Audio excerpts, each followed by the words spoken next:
ষষ্ঠ দফার ভোটের দিন শনিবার সকাল থেকেই তমলুক লোকসভার বিভিন্ন জায়গা থেকে নানান অভিযোগ করতে শুরু করেছে বিরোধীরা।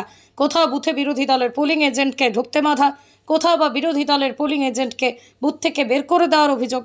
এদিকে শনিবার ষষ্ঠ দফায় ভোট গ্রহণ শুরুর সঙ্গে তমলুক লোকসভার বিভিন্ন বুথ থেকে সিপিএম প্রার্থী সায়ন ব্যানার্জির এজেন্টকে বুথ থেকে বের করে দেওয়ার অভিযোগ ওঠে শাসক দলের বিরুদ্ধে।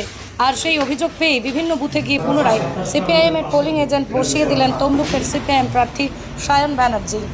200 মিটারের মধ্যে সেখানে আমি আসার সময় জমায়েত দেখেছি, আমি সেটাদেরকে দৃষ্টি আকর্ষণ করেছি, কিন্তু সকালবেলা আমার এজেন্ট যখন এসছে সেই দিনকে বসতে দেয়। কারা বসতে দেয়নি? শাসক দল। এখন কি এজেন্ট বসতে পেরেছে? হ্যাঁ, বসেছে। না না, অত ক্ষমতা নেই। ভেতরে এরা এমন ভাবে লোক ঢুকিয়ে দিচ্ছে, ভেতরে গ্যাদারিং হচ্ছে, সেটাকে আমি বারণ করেছি। বাইরে রোড আছে, বাইরে খাওয়ার ব্যবস্থা করুক, কিন্তু তার মানে এই নয় পোলিং স্টেশনে 110-15 জনকে ঢুকিয়ে দেবে। ঠিক আছে। হ্যাঁ,